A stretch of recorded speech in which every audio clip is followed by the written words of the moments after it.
yaxın zamanlara kimi avtoxuliqanlıq maddəsi ilə bağlı ümumiyyətlə bir problemlər var idi. Çünki bu maddəni oxuyan zaman mücərrəd bir anlayış insanların beynində canlanırdı. Çünki dəqiq bilinmirdi ki, ümumiyyətlə bu avtoxuliqanlıq nə deməkdir və hansı belə deyim, hərəkət etdikdə biz avtoxuliqan sayıla bilərik.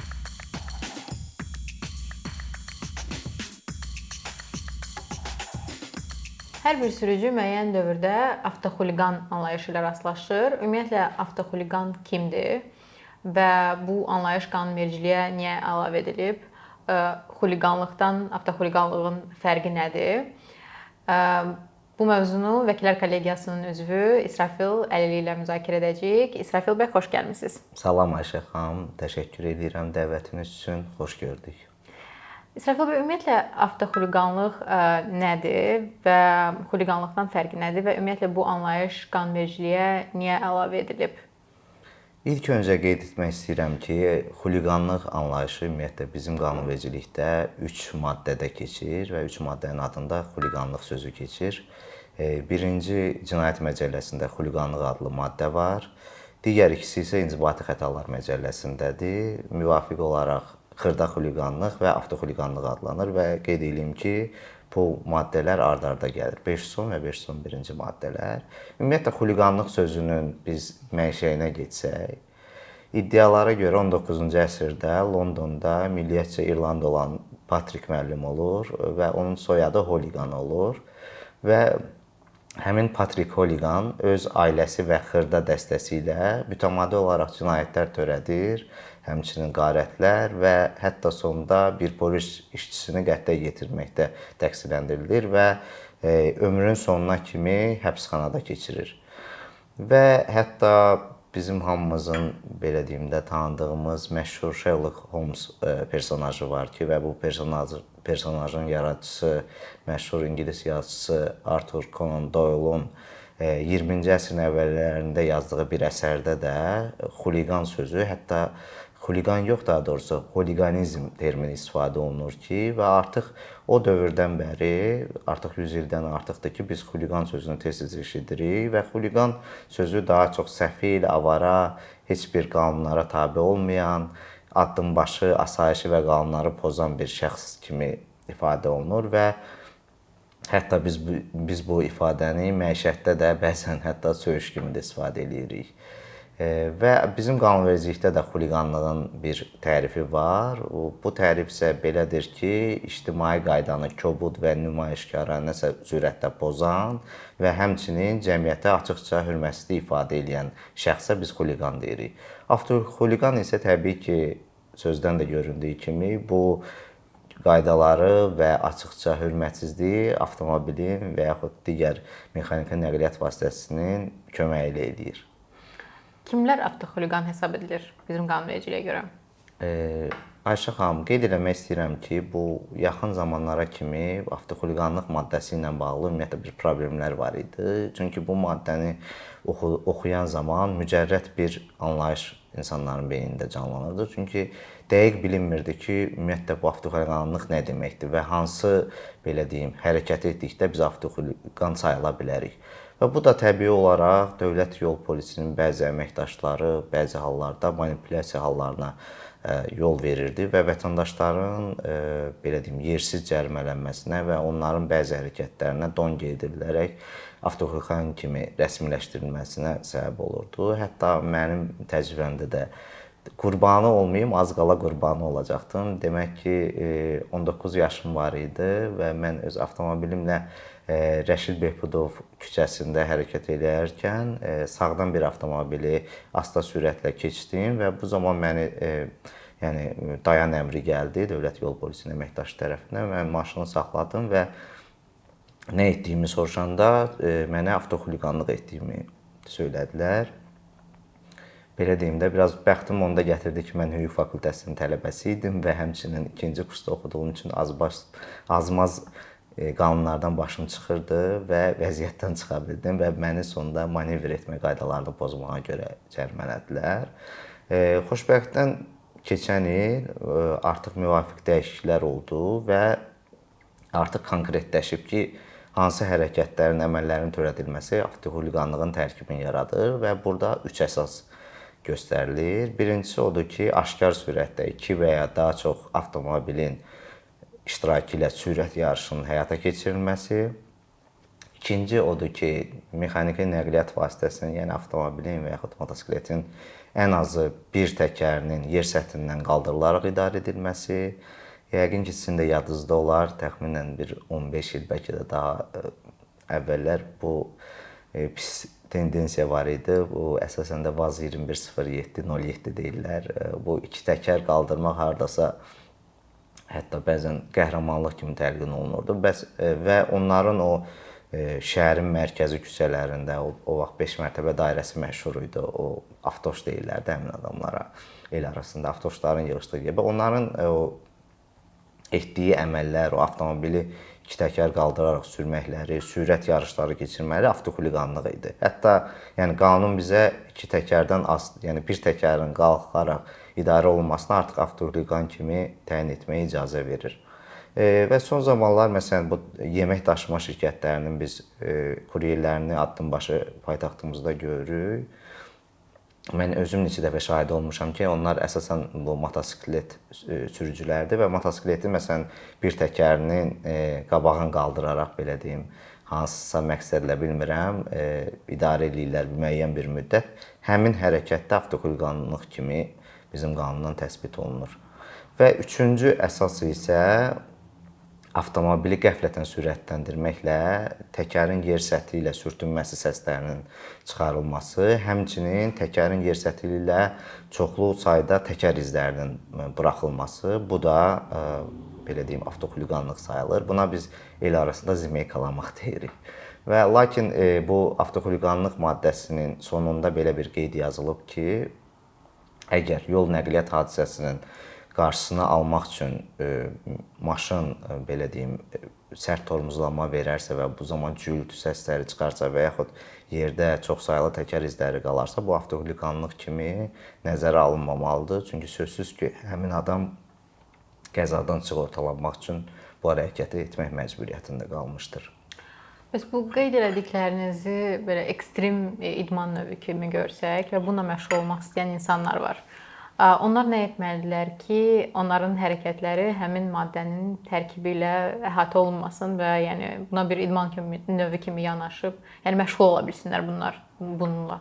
Biz o motosiklet sürücülərindən danışdıq. Yəni onların belə həvəsi varsa, belə istedadları varsa fitri, onlar bu belə deyim istedadlarını nümayiş etdirmək üçün xüsusi meydançalar var, xüsusi ayrılmış yerlər var. Mən dəqiq bilmirəm həmin yerlər ödənişlidir və yaxud da ödənişsizdir, amma bu yaxınlarda bir reklamda qabağıma çıxmışdı ki, həmin yerdə hətta avtoblogerlər iki məsələn müqayisəli bir-birinə oxşar maşınların sürət yarışını həyata keçirirlər və bununla tamaşaçılara nümayiş etdirirlər ki, hansı maşın daha sürətlidir. Həmçinin yenə deyirəm, elə istedadı olanlar bizim mərkəzi küçələrində cəmiyyətin fərdlərinə təhlükə yaratmaq əvəzinə gedib o xüsusi ayrılmış və ətrafdan belə deyim də izolə olunmuş, heç kim üçün təhlükə yaratmayan yerlərdə öz belə deyim məharətlərini göstərə bilərlər. Bəs qaydaq onda onu insanlar üçün təhlükə yaradaraq edənlərə onları hansı növ məsuliyyət gözləyir? Belə ki, bu üç əsas mən qeyd elədim ki, hansı ki, bunlardan üçündən birini edən artıq avtoxuliqan sayıla bilər. Belə ki, bu hərəkətlərdən birini edilibsə və həqiqətən təqsirkardırsa, sürücülük hüququ 1 il müddətinə məhdudlaşdırılmaqla 500 manatdan 750 manata kimi cərimə və yaxud işin halları və həmin inzibati xətanı törədənin şəxsiyyəti nəzərə alınmaqla 15 gündən 1 ayadək inzibati hətta həbs də oluna bilər. Və eyni əməl bir il ərzində təkrar baş verərsə, yəni inzibati tənbeh vermə haqqında qərar qüvvəyə mindiyi gündən bir il ərzində yenidən törədilərsə, artıq burada 1 il yox, 2 il müddətinə sürücülük hüququ məhdudlaşdırılır və 750 manatdan 1000 manata kimi cərimə və artıq 1 aydan 2 aya kimi həbs oluna bilər hətta həmin şəxs və daha ağırlaşdırıcı bənddə nəzərdə tutulub ki, bu üç hərəkətdən birini edirsə və həmçinin müəyyən olunmuş sürət həddini 60 km/saatdan artıq ötməklə edirsə, bu zaman artıq yenə 2 il müddətinə sürücülük hüququ məhdudlaşdırılır və cərimələr biz burada görürük ki, xeyli artır. Artıq 2000 manatdan 4000 manata kimi cərimə oluna bilər və işin halları və şəxsiyyət həmin inzibati xəta törədəni nəzərə alınmaqla 1 aydan 2 aya kimi həbs oluna bilər. Bəs bu cəza, daha doğrusu deyək, inzibati tənbeh müəyyən edilərkən həbs tətbiq edilsin, yoxsa cərimə tətbiq edilsin, nələr nəzərə alınır? Yəni inzibati həbs məsələn kimə tətbiq edə bilərlər? Gözəl sualdır. Yəni bu suallar sürücülər tərəfindən tez-tez verilir və unutmamışkən bir şey də deyim, bunu bir çox vətəndaşlar oxuyarkən səhv salırlar. O 3-cü ağırlaşdırıcı hal var idi, 60 km/saatı ötməkdə. Orada yəni o demək deyil ki, siz məsələn 61 ilə yolda gedirsinizsə, o zaman bu ağırlaşdırıcı haldır. Xeyr, yəni 60 km/saat icazə verilən yolda artıq 60 km/saatdan artıq, yəni 121 km/saatda gedirsinizsə və yaxud 110-luq yolda 171 ilə gedirsinizsə, siz artıq belə deyim də 2 aya kimi həbsdə oluna bilərsiniz və yaxud 4000 manata kimi cərimə oluna bilərsiniz. Yenidən sualınıza qayıtdıqda isə ümumiyyətlə İnzibati Xətalar Məcəlləsində də ədalətlilik prinsipi deyilən bir maddə var və bu ədalətlilik prinsipinə görə inzibati xəta törədən şəxsə inzibati xəta tənbeh haqqında tənbeh belə deyim də tətbiq olunarkən mütləq ədalətli olmalıdır. Yəni inzibati xətanın belə deyim hallarına, işin hallarına, eyni zamanda həmin inzibati xətanın törədənin şəxsiyyəti mütləq nəzərə alınmalıdır. Nəzərə almalıyıq ki, bu inzibati xəta məsuliyyət tədbiridir və bunun tətbiq olunmasındakı məqsəd insanları, vətəndaşları qanuna riayət ruhunda tərbiyələndirmək, eyni zamanda inzibati xəta törədən şəxsi, eyni zamanda başqa şəxsləri yenidən inzibati xəta törətməkdən çəkindirməkdir. İnzibati tənbeh tətbiq edilərkən indi hakimin mülahizəsinə qalıb dedik, amma müəyyən ağırlaşdırıcı, yüngülləşdirici hallar nəzərə alınır. Onlar hansılardır məsələn? Yəni bəli, hakim bu inzibati tənbehi barədə qərar verərkən yüngülləşdirici və ağırlaşdırıcı halları nəzərə almalıdır.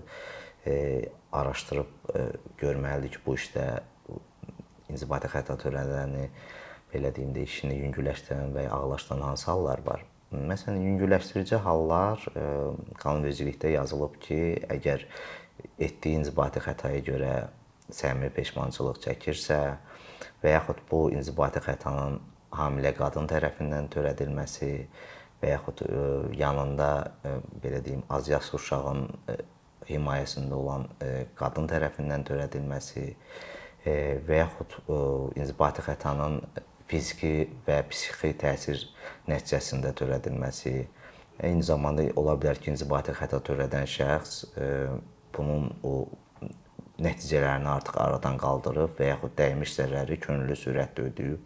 Bu da yüngülləşdirici hal sayılır. Eyni zamanda yetkinlik yaşına çatmayan şəxs tərəfindən də törədilən inzibati xəta yüngülləşdirən hal kimi nəzərə alınır. Eyni zamanda məcəllənin müvafiq maddəsində qeyd olunub ki, bu sadalananlardan başqa da hakim başqa halların nüansları da yüngülləşdirən hal kimi nəzərə ala bilər. Ağırlaşdırıcı hallara gəldikdə isə yenə orada da sadalanıb. Məsəl üçün bir neçəsini sadalayaq. Səlahiyyətli şəxsin hüquqa zidd kiminsə əməlinə dur deməyinə baxmayaraq qarşı tərəf o əməlləri davam elətdirirsə, yetkinlik yaşına çatmayandan istifadə olunursa bu inzibati xətanın törədilməsində, eyni zamanda inzibati xəta yetkinlik yaşına çatmayan şəxsə qarşı törədilirsə, bir qrup şəxs tərəfindən törədilirsə, eyni zamanda sui-istifadə edib, məsələn, fövqəladə hal zamanı, eyni zamanda hərbi vəziyyət, təbii fəlakətlər zamanı bu inzibati xəta törədilirsə, bunlar ağırlaşdırıcı hal sayılır. Və qanun burada artıq yüngülləşdirən halların əksinə olaraq qeyd edir ki, bu sadalananlardan başqa heç bir halı hakim ağırlaşdıran hal kimi nəzərə ala bilməz. Bəs ən ağır deyək də inzibati tənbeh kimi həbs tətbiq edilirsə, kimlərə qarşı ümumiyyətlə inzibati həbs tətbiq edilə bilməz? Qanunun birbaşa göstərişi var ki, bir qrup şəxslər göstərilib ki, hansı inzibati xətanı törətsələr belə, onlar barəsində inzibati həbs tətbiq oluna bilməz.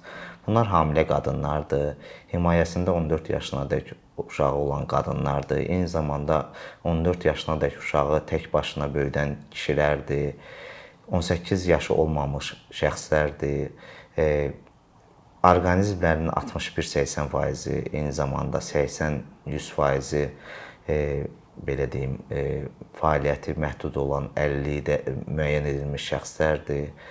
Eyni zamanda 60 yaşına çatmış qadınlar, 65 yaşına çatmış kişilər və hərbi xidmət əleyhinə inzibati xətalar istisna olmaqla digər xətaları törətmiş bütün hərbi qulluqçular barəsində heç zaman inzibati həbs tətbiq oluna bilməz. Bir də belə bir məsələ var. Avtoxuliqanlıq maddəsi ilə əgər inzibati xəta haqqında protokol tərtib edilirsə, avtomobili duracağa aparırlar. Ümumiyyətlə nə zaman apara bilərlər avtomobili duracağa, yəni ştrafnoya? Bu əslində bir yaralı məsələdir, yaxşı məsələyə toxundunuz. Bu əslində tamamilə qanunsuzdur. Yəni avtoxuliqan kimi saxlanılan şəxsin avtomobili duracağa aparıla bilməz. Çünki bununla bağlı qanunun birbaşa göstərişi var. Çünki bunun mahiyyəti ondan ibarətdir ki, o zaman duracağa aparılır ki, deməli bu adam avtomobili idarə etməyi qeyri-mümkündür və yaxud o avtomobili idarə etmək iqtidarında deyil. Ona görə qanun bununla birbaşa sadalayır ki, hansı hallarda sürücü idarəçilikdən kənarlaşdırılır və avtomobil duracağa aparıla bilər. Bunlar məsələn sürücünün sürücülük vəsiqəsi yoxdursa və yaxud yanındakı şəxsin də sürücülük vəsiqəsi yoxdursa, maşının texpasportu, yəni qeydiyyat şəhadətnaməsi yoxdursa və yaxud sürücünün ola bilər sürücülük vəsiqəsi var, amma müvafiq icazəsi, yəni etibarnamə yoxdursa, bundan başqa maşının, yəni və yaxud digər mexaniki nəqliyyat vasitəsinin hər iki nömrəsi və yaxud nömrələrdən biri olmadıqda, nömrə saxta olduqda və ya qeyri-standart olduqda və yaxud ola bilər ki, başqa avtomobilin nömrəsini vurub başqa avtomobilin üstünə, bu zamanda sürücü idarəçilikdən kənarlaşdırılır və avtomobil duracağa aparılır. Həmçinin bu nəqliyyat vasitələrinin mühərrik ban şassi nömrələri olur. Bu nömrələr texpasportdakı rəqəmlərə uyğun gəlmədikdə, həmçinin sərxoşluq ola bilər ki, sürücü müəyyən narkotik vasitələrin, spirtli içkinin və yaxud digər psixotrop maddələrin təsiri altında və dövlət yol polisi də ona vizual baxdığı zaman hiss edir ki, bunda sərxoşluq əlamətləri var və o zaman da sürücü idarəçilikdən kənarlaşdırılır və yanında əgər sürücülük vəsiqəsi olan bir şəxs yoxdursa, yenə duracağa aparılır. Həmçinin biz bilirik ki, bəzən o cərimələr yazılır və biz onu gec ödəyirik və bu qərar qüvvəyə mindiyi gündən 2 ay ərzində ödənmədikdə və bu barədə avtomobilin saxlanması ilə bağlı müvafiq orqanın, yəni polisin və yaxud məhkəmənin qərarı olduqda da avtomobil saxlanılaraq sürücü kənarlaşdırılır və duracağa aparılır. Həmçinin yük, bu qabarit və belə deyim, normalarından kənara çıxıldıqda və bu ümumi yollarda buna belə deyim, idarə edildikdə belə iri qabaritli avtomobillər həmin zamanda sürücü idarəçilikdən kənarlaşdırılıb avtomobil duracağa aparıla bilər. Göründüyü kimi bu sadalanan belə deyim də bəndlərin heç birinin arasında avtoxuliqanlıq barədə heç bir qeyd yoxdur və yaxud da ona bənzər bir şey yoxdur. Ona görə avtoxuliqanların saxlanılarkən onların idarəçilikdən uzaqlaşdırılması və ya avtomobilin duracağa aparılması tamamilə qanunsuzdur və qanun, yəni İnzibati Xətalar Məcəlləsinin 96-cı maddəsində belə bir şey nəzərdə tutulmayıb. Bəs ümumiyyətlə bu avtoxuliqanlıq maddəsi ilə bağlı sübut etmə prosesi necə həyata keçirilir və sübut etmə yükü kimin üzərindədir? Məhkəmələr bu işə baxarkən əsasən video görüntüləri sübut kimi belə deyim də istinad edirlər və bəzən də foto şəkillərə. Amma əsasən praktikada görürük ki, video görüntülər olur. Hətta bəzən video görüntülərə baxdıqda müəyyən etmək olmur ki, bu adam həqiqətən avtoxuliqanlıq tərkibi var bunun hərəkətlərində ya yox. Ya ola bilər ki, video görüntü çox uzaqdan çəkilib və yaxud belə deyim də tam aydın görsənmir və yaxud məhkəmə zallarında dəfələrlə şahid olmuşuq ki, hakim baxır və qərar alır ki, burada heç bir avtoxuliqanlıq hərəkətləri yoxdur. Foto şəkillərdən də bəzən istifadə olunur. Biz üçüncü əsas dedik ki, o çoxsaylı təkər izləri buraxmaqla. O zaman məsələn foto şəkillərdən istifadə oluna bilər. Amma orada məsələn bəzən biz görürük ki, bir dənə təkər izinin şəklini çəkilir, məhkəməyə verilir inzibati orqan tərəfindən və bu zaman hakimlər təmin etməməlidir. Çünki qanunda da yazılıb ki, çoxsaylı təkər izi. Yəni bir təkər izinin olması hələ o anlama gəlmir ki, burada avtoxuliqanlığın tərkibi yaranıb. Eyni zamanda qeyd etməliyəm ki, burada sübut etmə yükü tam olaraq inzibati orqanın üzərinə düşür və yəni polis bunu sübut eləməlidir ki, bu adam həqiqətən avtoxuliqanlığı edilib və İnzibati Xətalar Məcəlləsində də yazılıb ki, inzibati xətanı törədən şəxs öz təqsirsizliyini sübut etməyə borclu deyildi və bütün şübhələr onun xeyrinə həll olunur. Yəni şübhə varsa, inzibati xətanı törədənin xeyrinə həll olunmalıdır bir mənalı. Düşünürəm çox informativ oldu. Çox sağ olun. Sağ olun, təşəkkür edirəm. Gəldiyiniz üçün. Minnətdaram.